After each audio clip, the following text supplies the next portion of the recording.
अस्सलाम वालेकुम दोस्तों, भारत के होते हुए साउथ एशिया में कभी भी कनेक्टिविटी नहीं हो सकती। आपको बताते हैं कि सार्क इजलास के मुसलसल इनकात ना होने की वजह से साउथ एशिया के ममालिक को क्या नुकसान हो रहा है। सार्क साउथ एशियन ममालिक की तंजीम है जो खित्ते के ममालिक के आपस में ताल्लुकात के लिए 1985 में बनाई गई थी। इस ग्रुप में 8 ममालिक हैं: पाकिस्तान, भारत, अफगानिस्तान, बांग्लादेश, नेपाल, भूटान, श्रीलंका और मालदीव। इन 8 ममालिक की तंजीम है ये सार्क। अब 2014 के बाद से अब तक इस तंजीम की कोई भी बड़े लेवल की मीटिंग नहीं हुई। 2016 में सार्क इजलास पाकिस्तान में होना था, लेकिन भारत में उड़ी हमला हो गया। इसको बुनियाद बनाकर भारत ने सार्क समिट में पाकिस्तान आने से इनकार कर दिया। इसके साथ ही कुछ और ममालिक ने भी आने से इनकार किया, तो फिर ये सार्क समिट ही मनसूख कर दिया गया था। इसके बाद तालिबान के इक़्तिदार में आने के बाद भी पाकिस्तान ने सार्क वज़ीर ख़ारजा का इजलास बुलाया अमेरिका में, तो सब ने आने से इसलिए इनकार किया कि तालिबान इस इजलास में नहीं आएंगे। ये वाज़ेह है कि अफगानिस्तान भी सार्क का एक मेंबर मुल्क है और पाकिस्तान का मौक़िफ़ था कि अफगानिस्तान को भी इस समिट में शिरकत करनी चाहिए ताकि अफगानिस्तान का जो भी व्यू पॉइंट है इसको सुना जाए और इसके बाद जो सार्क के बाकी ममालिक हैं वो फैसला करें कि तालिबान को तस्लीम करना है या नहीं।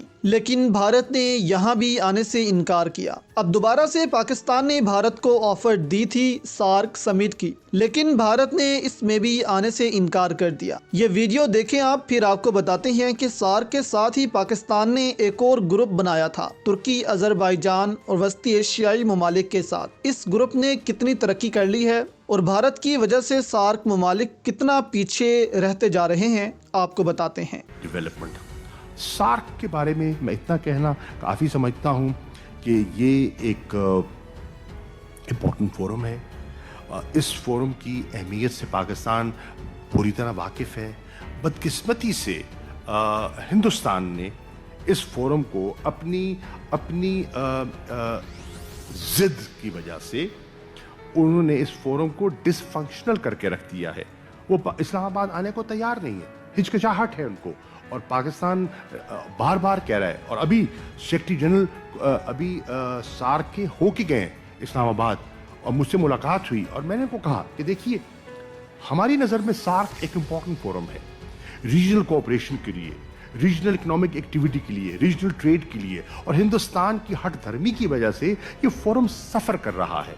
अगर हिंदुस्तान नहीं आना चाहता तो अब तो नए ज़राए आ गए, हम दावत देते। मैं रीइटरेट करता हूँ invitation to all SAARC members, and Pakistan is willing to host the 19th SAARC summit in Islamabad. अब 1985 में सार्क का वजूद अमल में आया और 1985 में ही इसी साल पाकिस्तान, तुर्की और ईरान ने ECO इकोनॉमिक कोऑपरेशन ऑर्गेनाइजेशन की बुनियाद रखी। इसमें पाकिस्तान, अफगानिस्तान, तुर्की, ईरान, अजरबैजान और तमाम वस्ती एशियाई ममालिक शामिल हैं। कुल मिलाकर 10 ममालिक का ये ग्रुप है। अब इस ग्रुप में भी अगर भारत होता तो शायद ये इतनी तरक्की ना कर पाता, लेकिन अभी हाल ही में ITI का मंसूबा लॉन्च हो चुका है। पूरी दुनिया को इसका पता लग चुका है। ये मंसूबा भी ECO ग्रुप के तहत खोला गया है और आगे अजरबैजान तक भी इस मंसूबे को लेकर जाना है और आहिस्ता आहिस्ता बाकी ममालिक भी इससे फ़ायदा उठाएंगे। इसके अलावा पाकिस्तान, अफगानिस्तान और उज़्बेकिस्तान के दरमियान भी रेलवे लिंक और रोड्स बनाई जा रही हैं, जिससे पहले उज़्बेकिस्तान गवादर तक पहुंचेगा और इसके बाद बाकी वस्ती एशियाई ममालिक गवादर तक आएंगे और पाकिस्तान इनकी मंडियों तक पहुंचेगा। यानी 1985 में बनने वाले 2 ग्रुप ECO